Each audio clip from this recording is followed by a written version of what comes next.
Sunod nga po pala dyan, makakalahan nyo po ng mga feeds. Ayan po, dyan lang po tayo bumili.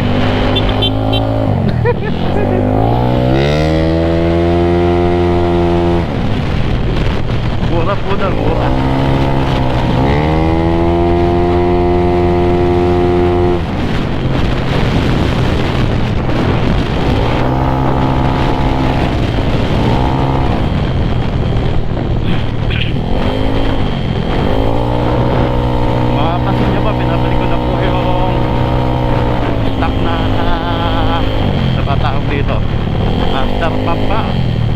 Cylinder.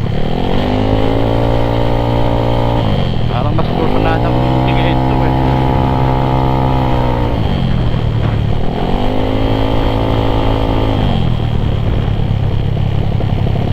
Hindi ko lang alam original itong nabili ko CRG na to. Nasa 1.5 lang ata ito dati. Matagal na sa akin rin ito eh. Kung 2 valve pa lang, 2 valve pa lang siya.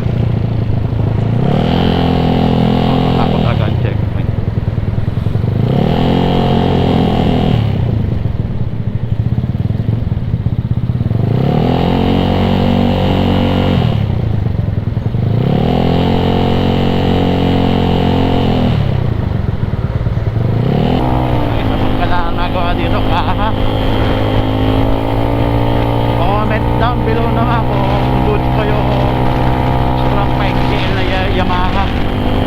I think 4,000 ba yun? 4,500 ba? Gano'n full tapat. Hindi na babasag. Ito kasi babasag-pasag na to. Parang sa gilid na yan. Kumbaga yun, nilagyan ko lang ng ano yung tie wrap. Yung masong nail yun. Ayun ako. Daanan papunta portal oh.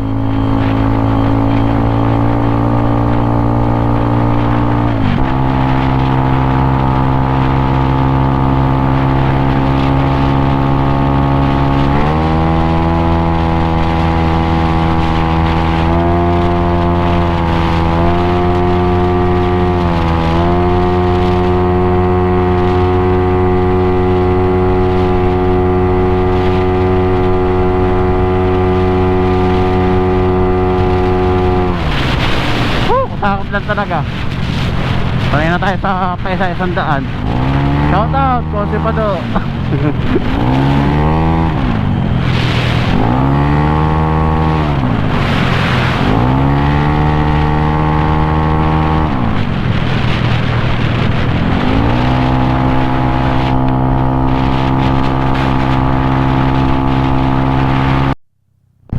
At yun na nga po, may naalala ako.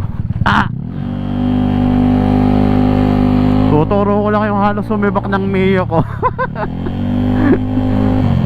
Saan na nga ba yun? Eh yun, ito. Medyo hatok po ko sa ganun.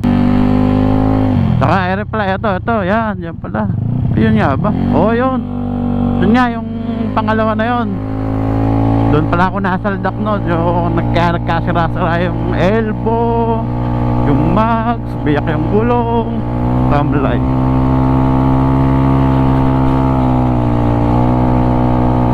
Kaya yung sinasabing nakakatipid pagka may motor ka, totoo naman, nakakatipid.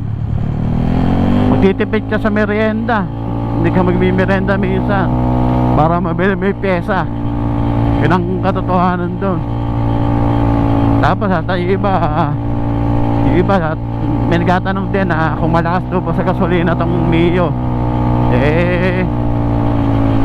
Compare po sa stock, medyo mas malakas po talaga kasi yung stock 9, nung stock to 90 lang tapos nung ni-racing boy ko 80 lang yung sagad 100. Ngayon naman kahit pa paano tumatakbo naman na 100 megawatt, ang 110 mga ganon, ang 20.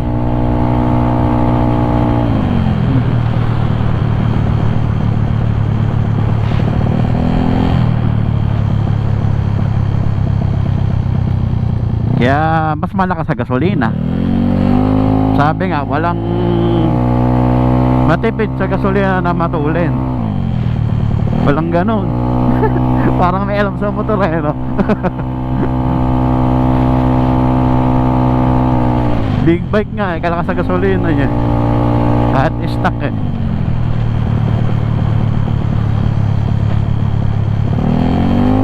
Ay, hirap. Mukhang bumuga na naman yung ano niya, tornil, yung nut. Sayang. Andun na po yung Bato Ferry, hindi pa kinaya. All goods naman, wala namang ano, no problem sa makina. Medyo hinataw lang ng ano eh, bumigay oh. Tamalay. Hindi nga nahugot to, hindi naman naputo. Ganun lang po, saglit lang, nakakarating na tayo ng Denggalan. Mission abort. Tamalay.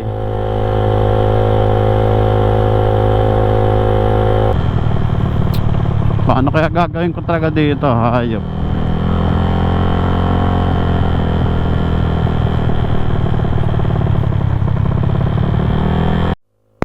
Ayun na nga po.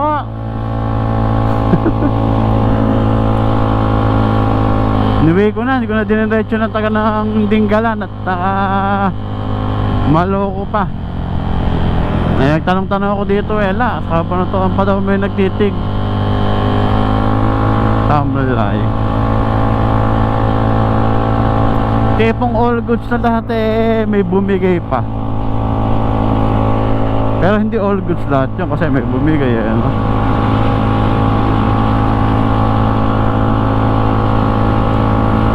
Dito humataw kanina. Hindi ko lang minsan kasi ino-open decam dito nabiyak oh. Kasi siguro mga ano sige mayabang ka ha, overtake ka pa ya. Kasi dito open dito walang tatawid kahit aso oh. Hindi kinaya dito nagsimula siguro nabiyak.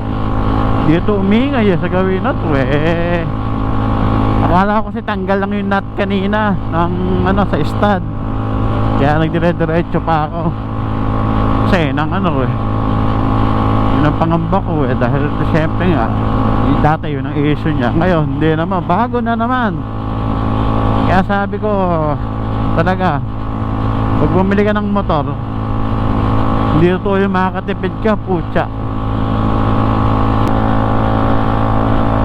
Pero kahit paano lumalabas pa rin yung tunog nyo sa tambucho kung naka-straight na ganun yung ano ba tawag doon, conical. Kaya kahit may sigaw yung buga niya andun diretso. Ayun tumutunog pa sa tambucho.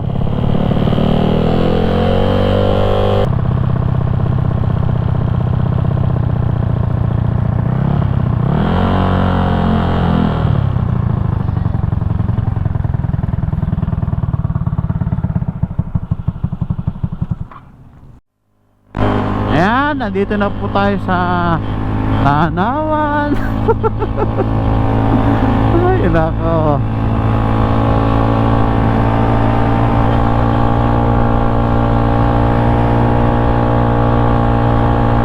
Ingay niya sa tenga oh.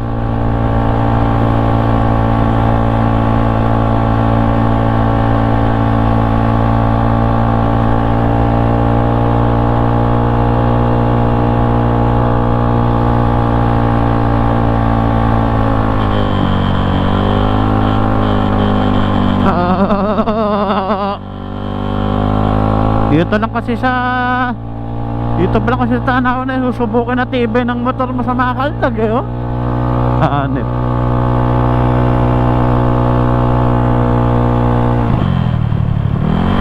No?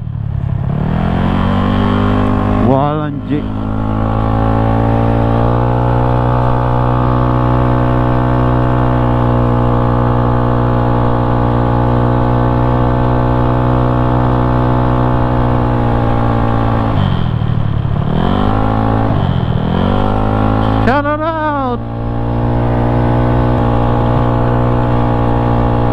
Hindi na pwedeng hatawin at baka lalong magkalagas-lagas yung naka-elbow niya. Ang kainaman lang noon, papunta pa na sila, ako pauwi na.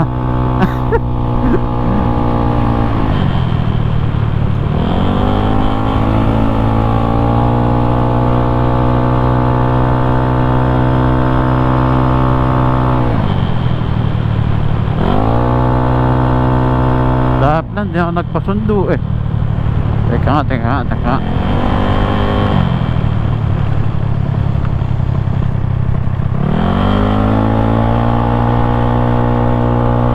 Ah!